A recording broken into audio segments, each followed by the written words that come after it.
It's a great pleasure and a great privilege to be here this evening.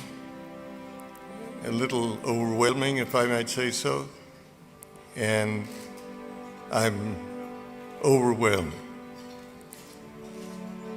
Let me just say that on all the years and the varying capacities that I've tried to work in India, the most fascinating period of time that I've had is in the automotive area.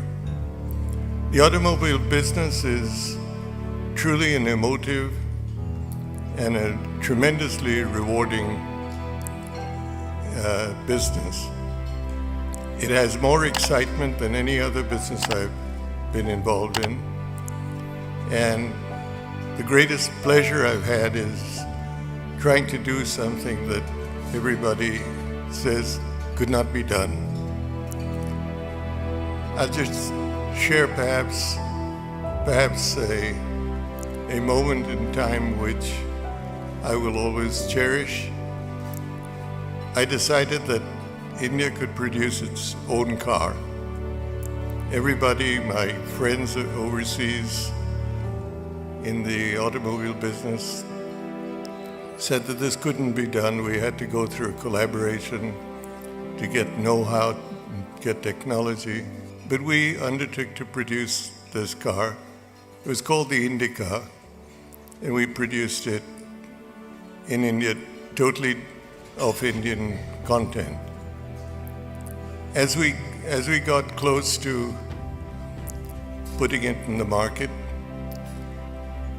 my friends in India somewhat distanced themselves from me, otherwise known as distancing yourself from failure. And when the car came out, I suddenly felt that I didn't have a friend in the world, and that all the warnings that people had given me were probably going to come true. Oh, I think there are many moments that most CEOs or chairmen feel that they're alone. It's almost an occupational hazard that you live with, where you either can't confide because it's not appropriate, or you stand alone against a tide of views or pushes where you don't feel that you need to be compromised. But the car did come out. It did earn a 20% market share, and we showed that we could do something.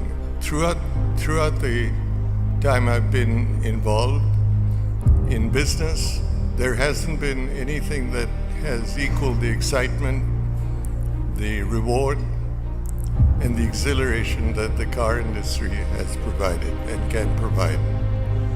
It gives, as has been said earlier, an opportunity to test new technologies, new building methods, but above all, it has helped in the transformation of the Indian economy to a mobile economy.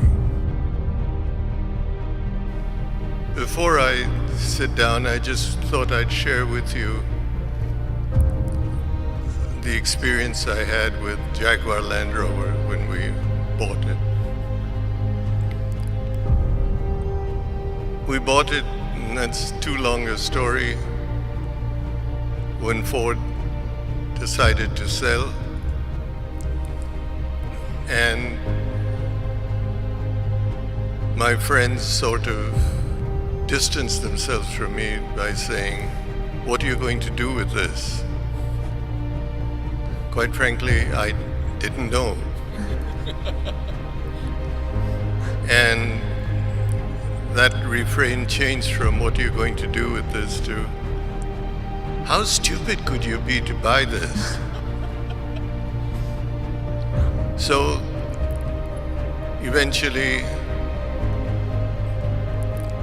my first meeting with the workers at Coventry and JLR was the horrible question, "What are you going to do with this plant?"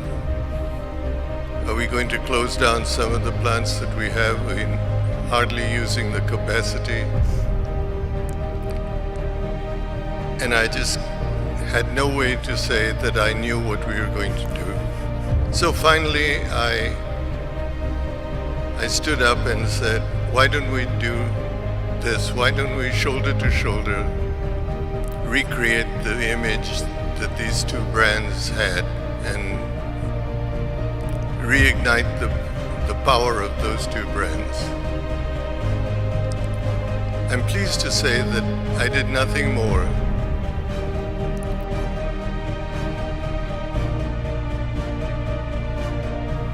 It's a great pleasure to be involved in the industry, and a very humbling recognition to receive the award that's been bestowed today.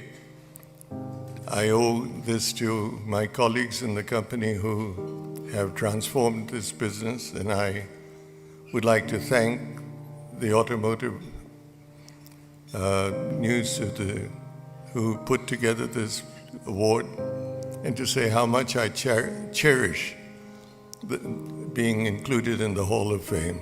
Thank you so much.